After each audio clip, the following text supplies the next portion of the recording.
அருட்பெரும் ஜோதி அருட்பெரும் ஜோதி தனிப்பெரும் கருணை அருட்பெரும் ஜோதி.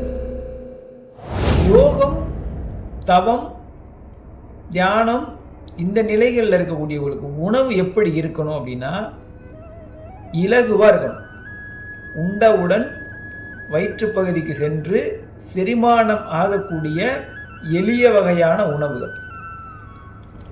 இதை ஒரு சித்தர் பெருமக்களும் ஒவ்வொரு விதமாக காலகட்டங்களுக்கு குளிர்காலத்தில் எந்த மாதிரி உணவு முறைகளை எடுத்துக்கிடணும், வெப்ப காலங்களில் எந்த மாதிரி உணவு முறைகளை எடுத்துக்கிடணுங்கிறத பிரித்து சொல்லி வச்சுருக்காங்க. இதை நீங்கள் சித்தர் பாடல்கள்லையே சூசகமாக பூடகமாக தெரிஞ்சுக்கிடலாம். என்றைக்குமே எளிய வழி பசி ஏற்படும் வேளையில், அதாவது புளிச்ச உணவை மட்டும் எடுத்துக்கக்கூடாது. தியானம், யோகம், தவம் பண்ணக்கூடியவங்க இந்த புளிச்ச உணவுன்னு சொல்லுவாங்க. இப்போ மாவு நீங்கள் கரைச்சி வச்சிங்கன்னா புளிச்சிடும். எந்த ஒரு புளித்த பொருளையும் எடுத்துக்கக்கூடாது.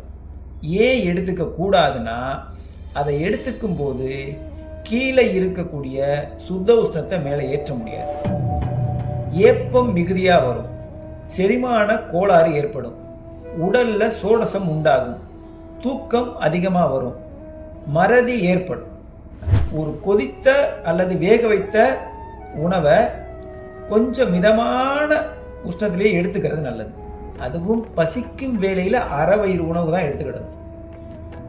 முடிந்தவரை அதிகமாக 2 மடங்கு காய்கறி, பச்சை காய்கறிகள் கிடையாது, வேக வைத்தது, 1 மடங்கு உணவு, ஒரு வீசம் சொல்லுவாங்க, 8ல் 1 பாகம் ஒரு வீசம். அந்த வீசம் என்பது ஒரு நெய்யோ நல்லெண்ணெய்யோ, இதை 2ல் எதாவது ஒன்று எடுத்துக்கிடலாம்.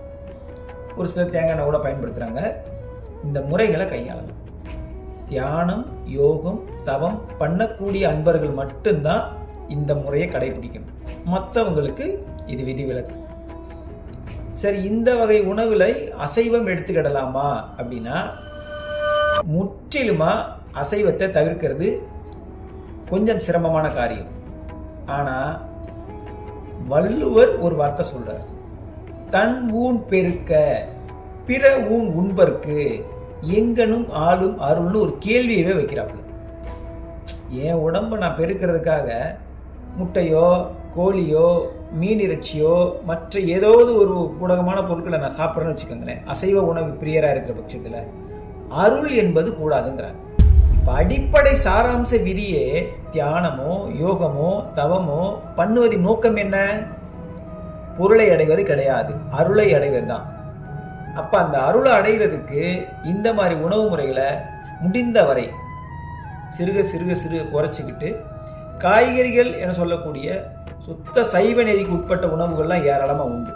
அதை எடுத்துக்கொள்ளும் வேளையில் இருதயம் பலமாகும், உள்ளம் தெளிவாகும், உடல் வலிமைப்படும்.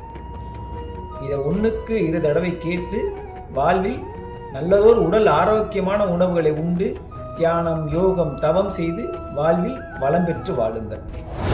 இயற்கை உண்மை, இரக்கம், நன்மை.